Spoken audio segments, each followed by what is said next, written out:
Are news తెలుగుకి స్వాగతం. ఈరోజు వార్తల్లోని ముఖ్యాంశాలు. ప్రకాశం జిల్లా దర్శి నియోజకవర్గంలోని 85 మంది పేద మరియు అనారోగ్యంతో బాధపడుతున్న కుటుంబాలకు మొత్తం 50,42,669 రూపాయల విలువైన ముఖ్యమంత్రి సహాయ నిధి CMRF చెక్కులను Darsi TDP incharge doctor Gottipati Lakshmi గారి చేతుల మీదుగా అందజేశారు. తదుపరి జరిగిన మీడియా సమావేశంలో డాక్టర్ గొట్టిపాటి లక్ష్మి మాట్లాడుతూ, ప్రతి అనారోగ్య బాధితుడికి అండగా నిలుస్తున్న ముఖ్యమంత్రి చంద్రబాబు నాయుడు గారికి హృదయపూర్వక కృతజ్ఞతలు తెలియజేశారు.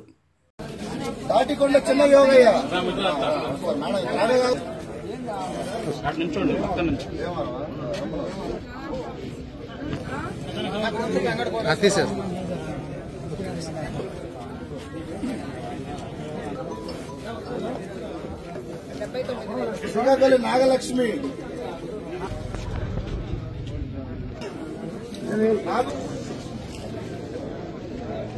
పెద్దల చిన్న సుబ్బయ్య,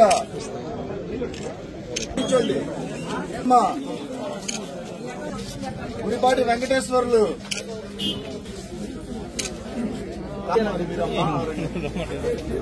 ఏంటన్నా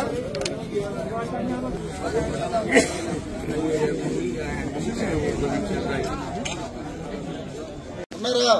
మీరేనా? ఆదిలక్ష్మి గారు,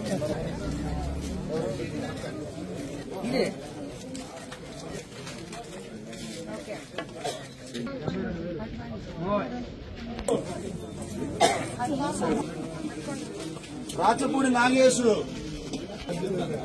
కొత్తపల్లి, చందలూరు, బండి వెలుగండ్ల,